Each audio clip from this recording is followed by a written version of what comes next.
ಅಂತ ಹೇಳಿದ್ರೆ 60% of that voters ನಿಮಗೆ ವೋಟ್ ಮಾಡಿರಬೇಕು. ಬಂದೆ ಸರ್, ಇದೇ ವಿಚಾರವಾಗಿ ಮಾತಾಡ್ತೀನಿ ಸರ್. ಈ ಪ್ರಶ್ನೆ ನಾನು ನಿಮ್ಮ ಹತ್ರ ಕೇಳ್ತೀನಿ. ಈಗ ಮಸ್ಕಿಯಲ್ಲಿ ಕಾಂಗ್ರೆಸ್ ಪಕ್ಷಕ್ಕೆ ಆರಂಭಿಕ ಮುನ್ನಡೆ ಸಿಗ್ತಾ ಇದೆ. ಬೆಳಗಾವಿಯಲ್ಲಿ ಬಿಜೆಪಿ ಅಭ್ಯರ್ಥಿ ಮಂಗಳಾ ಅಂಗಡಿಗೆ ಮುನ್ನಡೆ ಸಿಕ್ಕಿರುವಂತದನ್ನ ನೋಡ್ತಾ ಇದ್ವಿ. ಅಂಚೆ ಮತಗಳ ಎಣಿಕೆಯಲ್ಲಿ ಮುನ್ನಡೆ ಸಾಧಿಸಿದ್ದಾರೆ ಮಂಗಳಾ ಅಂಗಡಿಯವರು. ಸೊ ಬೆಳಗಾವಿ ಉಪಚುನಾವಣೆಯ ಫಲಿತಾಂಶ ಈಗ ಹೊರಬೀಳ್ತಾ ಇದೆ. ಮಸ್ಕಿಯಲ್ಲಿ ಕಾಂಗ್ರೆಸ್ ಪಕ್ಷಕ್ಕೆ ಆರಂಭಿಕ ಮುನ್ನಡೆ ಈಗ ಸಿಕ್ಕಿದೆ. ಅದೇ ಬೆಳಗಾವಿಯಲ್ಲಿ ಬಿಜೆಪಿಗೆ ಮುನ್ನಡೆ ಸಿಕ್ಕಿದೆ. ಇದಿಷ್ಟು ಅಪ್ಡೇಟ್ ಈಗ ಸದ್ಯಕ್ಕೆ ಸಿಗ್ತಾ ಇರುವಂತದ್ದು. 3 ಕ್ಷೇತ್ರಗಳಿಗೆ ನಡೆದಿರುವಂತಹ ಒಂದು ಮತದಾನದ ಪೈಕಿ ಈಗ ಮಸ್ಕಿಲಿ ಮಾತ್ರ ಕಾಂಗ್ರೆಸ್ನ ಅಭ್ಯರ್ಥಿ ಮುನ್ನಡೆಯನ್ನ ಪಡ್ಕೊಂಡಿದ್ರೆ, ಈ ಕಡೆ ಬೆಳಗಾಂನಲ್ಲಿ ಈಗ ಬಿಜೆಪಿಯ ಅಭ್ಯರ್ಥಿ ಮಂಗಳಾ ಅಂಗಡಿಯವರು ಮುನ್ನಡೆಯನ್ನ ಕಾದ್ಕೊಂಡಿದ್ದಾರೆ. ಬಸವ ಕಲ್ಯಾಣದಲ್ಲೂ ಕೂಡ ಕಾಂಗ್ರೆಸ್ ಅಭ್ಯರ್ಥಿ ಮಾಲಾ ಅವರು ಮುನ್ನಡೆಯನ್ನ ಪಡ್ಕೊಂಡಿದ್ದಾರೆ. ಸೊ ಆರಂಭಿಕವಾದಂತಹ ಒಂದು ಮತ ಎಣಿಕೆ ಕಾರ್ಯ, ಸೊ ಅಂಚೆ ಮತಗಳ ಎಣಿಕೆ ಅಂತ ಅನ್ಕೋತೀನಿ. ಎಸ್ ಸರ್, ನಾ ಕೇಳ್ತಾ ಇದ್ದೆ, ಇದ್ರ ಬಗ್ಗೆ ಬರ್ತೀನಿ ಸರ್. ಇವತ್ತು ಕರ್ನಾಟಕದ ಉಪಚುನಾವಣೆ ಬಗ್ಗೆ ಬರ್ತೀನಿ. ನಾನು ಬಂಗಾಳದೊಂದು ಮುಗಿಸ್ಕೋತೀನಿ. ನಾ ಕೇಳ್ತಾ ಇದ್ದೆ ನಿಮಗೆ, ಈಗ ಈ 70% ವೋಟರ್ಸ್ ಅಲ್ಲೇ ತಗೊಂಡ್ರೆ ಅದರಲ್ಲೂ out of 70% 60% of that votes ಆದ್ರೂ ಬಂದಿರಬೇಕಾಗುತ್ತೆ ಬಿಜೆಪಿಗೆ. ಇದು ನಿಜಕ್ಕೂ ಪ್ರಾಕ್ಟಿಕಲಿ ಪಾಸಿಬಲ್ ಅಲ್ಲ? ಯಾಕಂದ್ರೆ ನಾನು ಬಿಜೆಪಿ ನಾಯಕರ ಹತ್ರನೇ ಕೇಳಿದಾಗ it's really a shocking news. ಆ ಥರ ಏನಾದರೂ ಆದ್ರೆ ನಮಗೆ ಇಟ್ಸ್ ಅ ಶಾಕಿಂಗ್ ಸರ್ಪ್ರೈಸ್ ಅನ್ನುವಂಥದ್ದನ್ನ ರಿಯಾಕ್ಟ್ ಮಾಡಿದ್ರು ಅವರು. ಇಲ್ಲಿಯವರೆಗೆ ಸರ್ ಭಾರತೀಯ ಜನತಾ ಪಾರ್ಟಿಯ ಒಂದು ಸಂಘಟನಾತ್ಮಕವಾದಂತ ವಿಸ್ತಾರ ಇದೇ ರೀತಿಯಾಗಿ ಶಾಕಿಂಗ್ ಕೊಡೋ ರೀತಿಯಲ್ಲೇ ನಾವು ಬೆಳೆದು ಬಂದಿದ್ದೀವಿ. ನೀವು ಅಬ್ಸರ್ವ್ ಮಾಡಿರ್ಬಹುದು, ಕೊನೆಯ ಸಲ ನಡೆದಂತ ಲಾಸ್ಟ್ ಟೈಮ್ ಪಾರ್ಲಿಮೆಂಟರಿ ಎಲೆಕ್ಷನ್ ದಲ್ಲಿಯೂ ಸಹ ಅಭೂತಪೂರ್ವವಾದಂತ ಜಯವನ್ನ ಮತ್ತೆ ನಮ್ಮ ವಿಸ್ತಾರವನ್ನ ನಾವು ವೆಸ್ಟ್ ಬೆಂಗಾಲ್ದಲ್ಲಿ ಮಾಡ್ಕೊಂಡಿದೀವಿ ಸರ್. ಮತ್ತೆ ಅಲ್ಲಿ ಸ್ಥಳೀಯವಾಗಿ ಏನಾಗಿದೆ ಸರ್ ಅಂತ ಹೇಳಿದ್ರೆ, we are in federal system sir. Under the Indian constitution all states are living in federal system. ಬಹುತೇಕ ಇಡೀ ರಾಷ್ಟ್ರದ ಎಲ್ಲ ರಾಜ್ಯಗಳ ಚಿತ್ರಣಗಳನ್ನು ತೆಗೆದುಕೊಂಡ್ರೆ West Bengal is the only state wherein it is so much non-cooperative with central government even regarding the welfare. Sir ಒಂದೇ ನಿಮಿಷ hold ಮಾಡಿ ಸರ್. ಈಗ ಪುದುಚೇರಿಯಲ್ಲಿ ಕೂಡ ಬಿಜೆಪಿ ಪಕ್ಷಕ್ಕೆ ಆರಂಭಿಕ ಮುನ್ನಡೆ ಸಿಕ್ಕಿದೆ ಅನ್ನುವಂಥದ್ರ ಬಗ್ಗೆ ಈಗ ಒಂದು ಬ್ರೇಕಿಂಗ್ ನ ತೋರಿಸ್ತಾ ಇದ್ವಿ. ಅಸ್ಸಾಂನಲ್ಲಿ ಬಿಜೆಪಿ ನೇತೃತ್ವದ NDAಗೆ ಮುನ್ನಡೆ ಈಗ ಸಿಕ್ಕಿದೆ. ಸೊ ಅಸ್ಸಾಂನಲ್ಲೂ ಕೂಡ ಬಿಜೆಪಿ ಮುನ್ನಡೆಯನ್ನ ಕಾದ್ಕೊಳ್ತಾ ಇದ್ರೆ, ಪುದುಚೇರಿಯಲ್ಲಿ ಕೂಡ ಬಿಜೆಪಿ ಪಕ್ಷಕ್ಕೆ ಆರಂಭಿಕ ಮುನ್ನಡೆ ಆಗಿದೆ.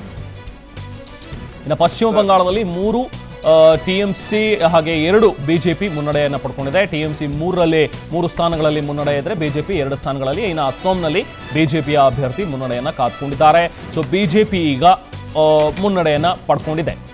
ಪಶ್ಚಿಮ ಬಂಗಾಳದಲ್ಲಿ 3 ಸ್ಥಾನಗಳಲ್ಲಿ TMC ಮುನ್ನಡೆಯನ್ನು ಪಡ್ಕೊಂಡಿದೆ. ಇನ್ನು ಬಿಜೆಪಿ 2 ಸ್ಥಾನದಲ್ಲಿ ಮುನ್ನಡೆಯನ್ನು ಪಡ್ಕೊಂಡಿದೆ.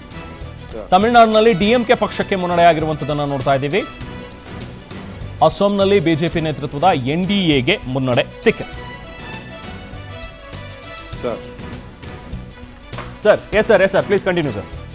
ಸರ್ ಎಸ್ ಸರ್, ನೀವು ಒಂದು democratic institution, the biggest democratic institution is India in the entire world community sir. ಅಂಥದ್ರಲ್ಲಿ when we are living in the federal system, ಪ್ರತಿಯೊಂದು ರಾಜ್ಯ, ಕೇಂದ್ರದಲ್ಲಿ ಯಾವುದೇ ಸರ್ಕಾರ ಇರಲಿ, ಇಲೆಕ್ಷನ್ಗಳ ನಂತರದಲ್ಲಿ ನಾವು ಎಲ್ಲ ವೆಲ್ಫೇರ್ ಮೇಜರ್ಸ್ಗಳನ್ನ ಕೇಂದ್ರ ಸರ್ಕಾರ ತೆಗೆದುಕೊಂಡಿರುವಂತದ್ದನ್ನ ನಾವು ಅನುಷ್ಠಾನ ಮಾಡಬೇಕು ಅನ್ನುವಂತ ಒಂದು ಮನಸ್ಥಿತಿಯಲ್ಲಿ ರಾಜ್ಯ ಸರ್ಕಾರಗಳು ಕೆಲಸ ಮಾಡಬೇಕು ಅನ್ನುವಂಥದ್ದು ಸಂವಿಧಾನದ ಆಶಯ. ಇದನ್ನೇ ಡಾಕ್ಟರ್ ಅಂಬೇಡ್ಕರ್ ಅವರು ಬಹಳ ಸ್ಪಷ್ಟವಾಗಿ ಸಂವಿಧಾನದಲ್ಲಿ ಹೇಳಿದ್ದಾರೆ ಸರ್. ಆದ್ರೆ ನೀವು ಕಳೆದ 5 ವರ್ಷಗಳಿಂದ ಗಮನಿಸಿದ್ರೆ ವೆಸ್ಟ್ ಬೆಂಗಾಲದಲ್ಲಿ ಕೇಂದ್ರ ಸರ್ಕಾರ ತಂದಿರುವಂತ ಹಲವಾರು ರೈತರಿಗೆ ಸಂಬಂಧಪಟ್ಟಂತ ಬೆನಿಫಿಷಿಯರಿ ಸ್ಕೀಮ್ಸ್ ಏನಿದೆ ಅವುಗಳನ್ನು ಅನುಷ್ಠಾನ ಮಾಡಲಿಕ್ಕೆ ಹಿಂದೇಟು ಹಾಕುವಂಥದ್ದು ಎಷ್ಟರ ಮಟ್ಟಿಗೆ ಸರಿ ಅನ್ನುವಂಥದ್ದನ್ನ ರೈತರು ವೆಸ್ಟ್ ಬೆಂಗಾಲ್ನಲ್ಲಿ ಚಿಂತನೆಯನ್ನು ಮಾಡ್ತಾ ಇದ್ದಾರೆ. ವಿಶೇಷವಾಗಿ ಯುವಕರು ಅಂಡ್ ಪ್ರೊಫೆಷನಲ್ಸ್, ಮಹಿಳೆಯರು, ಇವೆಲ್ಲದರ ಬಗ್ಗೆ ತುಂಬಾ ಚಿಂತನೆಯನ್ನು ಮಾಡಿ ಒಂದು integrated double engine system, central ಅಲ್ಲಿಯೂ ಭಾರತೀಯ ಜನತಾ ಪಾರ್ಟಿ ಮತ್ತೆ ವೆಸ್ಟ್ ಬೆಂಗಾಲ್ದಲ್ಲಿಯೂ ಒಂದು ಅವಕಾಶ ಕೊಡೋಣ ಭಾರತೀಯ ಜನತಾ ಪಾರ್ಟಿಗೆ ಅನ್ನುವಂತ ಮನಸ್ಥಿತಿಯಲ್ಲಿ ಇಡೀ ವೆಸ್ಟ್ ಬೆಂಗಾಲ್ ಇವತ್ತು ನಮಗೆ ಮತಗಳನ್ನು ಕೊಟ್ಟಿದ್ದಾರೆ ಅನ್ನುವಂತ ಒಂದು ವಿಶ್ವಾಸ ನಾನು ತಮ್ಮ ಗಮನಕ್ಕೆ ತರಲಿಕ್ಕೆ ಇಚ್ಛಪಡ್ತಾ ಇದ್ದೇನೆ ಸರ್. ಹಾ ಸರ್ ಅಂದ್ರೆ ಈಗ ನೀವು ಹೇಳಿದ ಹಾಗೆ ಕೇಂದ್ರ ಸರ್ಕಾರ ತಂದಂತಹ ಕೆಲವೊಂದು ಯೋಜನೆಗಳನ್ನ ಪಶ್ಚಿಮ ಬಂಗಾಳದಲ್ಲಿ ಬರೋದಕ್ಕೆ ಬಿಡ್ಲಿಲ್ಲ. ಈಗ ರೈತ ಸಮ್ಮಾನ್ ಅನ್ನುವಂಥದ್ದನ್ನ ಮಾಡ್ತೀರಿ, ಬಟ್ ಅವ್ರು ಅದನ್ನ ಸ್ವೀಕರಿಸಲೇ ಇಲ್ಲ, ಬೇಡ ನಮಗೆ ಅಂತ ಹೇಳ್ತಾರೆ. ಸೊ ಇದು ಅಲ್ಲಿ ಇಂಪ್ಯಾಕ್ಟ್ ಮಾಡುತ್ತೆ ಅಂತ ಹೇಳ್ತೀರಾ ಸರ್ ತಾವು? ಇದು ಸೆಂಟ್ರಲ್ ಗವರ್ಮೆಂಟ್ ಅಥವಾ ಬಿಜೆಪಿಗೆ ಇದು ತುಂಬಾನೇ ಪ್ಲಸ್ ಆಗುತ್ತೆ ಅಂತ ಅನ್ಸುತ್ತಾ ಸರ್? ಇದು 100% ಸರ್. ಏನಾಗ್ತಾ ಇದೆ, ರೈತರು ನೀವು ನೋಡಿದ್ರಿ ರೈತ ಹೋರಾಟಗಳು, ಉತ್ತರ ಭಾರತದಲ್ಲಿ ನಡೆದಂತ ರೈತ ಹೋರಾಟಗಳು, ಯಾವ ಒಂದು ಫಾರ್ಮರ್ಸ್ ಅಗ್ರೇರಿಯನ್ ಲಾಸ್ಗಳನ್ನ ಅಮೆಂಡ್ಮೆಂಟ್, ಹೊಸ ಕಾನೂನುಗಳನ್ನು ತಂದ್ರು, ಅದು ರೈತರು ಇಡೀ ದೇಶದಲ್ಲಿ ಒಪ್ಕೊಂಡಿದ್ದಾರೆ. ಮತ್ತೆ ಅದರ ಬೆನಿಫಿಟ್ ಅನ್ನು ರೈತರು ಪಡಿತಾ ಇದ್ದಾರೆ. ಅಂತ ಬೆನಿಫಿಟ್ ಅನ್ನು ನಾವು ಕೊಡ್ತಾ ಇರ್ಬೇಕಾದ್ರೆ ಅದು ನಮಗ್ ಬೇಡ ಅನ್ನುವಂಥದ್ದು, it is a very much adamant character of the chief minister of West Bengal. ಇದನ್ನು ಜನ ಗಮನಿಸ್ತಾ ಇದ್ದಾರೆ sir. Today media is so powerful, social media is so powerful, and youngsters, ವಿಶೇಷವಾಗಿ ಯೂತ್ಸ್, ಫಾರ್ಮರ್ಸ್, ವುಮೆನ್ ಇದೆಲ್ಲವನ್ನು ಗಮನಿಸ್ತಾ ಇದ್ದಾರೆ ಸರ್.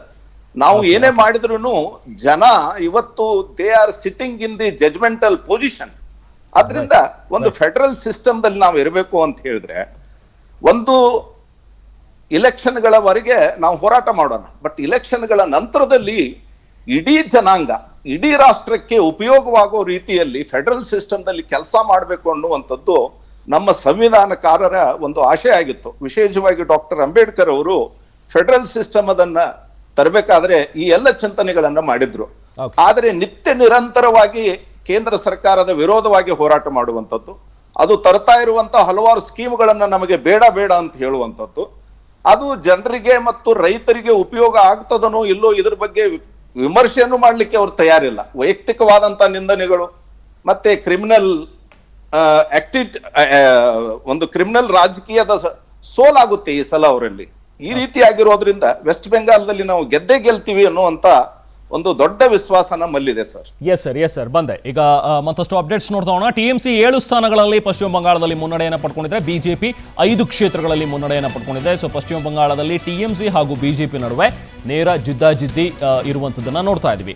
7 ಸ್ಥಾನಗಳಲ್ಲಿ TMC ಮುನ್ನಡೆ ಪಡ್ಕೊಂಡಿದ್ರೆ, ಬಿಜೆಪಿ 5 ಕ್ಷೇತ್ರಗಳಲ್ಲಿ ಮುನ್ನಡೆಯನ್ನ ಪಡ್ಕೊಂಡಿದೆ. ಈಗಷ್ಟೇ ನಾವು ಮಾರುತಿ ಜರ್ಲಿ ಅವ್ರ ಜೊತೆಗೂ ಕೂಡ ಮಾತಾಡ್ತಾ ಇದ್ವಿ. ಅವರು ಕೂಡ ವಿಶ್ವಾಸವನ್ನು ವ್ಯಕ್ತಪಡಿಸಿದ್ದಾರೆ. 170 to 180 ತನಕನೂ ಕೂಡ ಸ್ಥಾನಗಳನ್ನ ನಾವು ಪಡ್ಕೋತೀವಿ ಅನ್ನುವಂಥದ್ದನ್ನ ಮಾರುತಿ ಅವರು ಕೂಡ ವ್ಯಕ್ತಪಡಿಸಿದ್ರು. ಹಾಗೆ ಕೆಲವೊಂದಿಷ್ಟು ಎಕ್ಸಿಟ್ ಪೋಲ್ನ ಸಮೀಕ್ಷೆಗಳು ಕೂಡ ಈ ಪರವಾಗಿದೆ. ಬಿಜೆಪಿ ಈ ಬಾರಿ ಪಶ್ಚಿಮ ಬಂಗಾಳದಲ್ಲಿ ಜಯಭೇರಿಯನ್ನ ಬಾರಿಸಬಹುದು ಅಂತೇಳಿ. ಬಟ್ ಏನ್ ರಿಸಲ್ಟ್ ಆಗುತ್ತೆ ಅನ್ನುವಂಥದ್ದು ಇವತ್ತು ಗೊತ್ತಾಗುತ್ತೆ.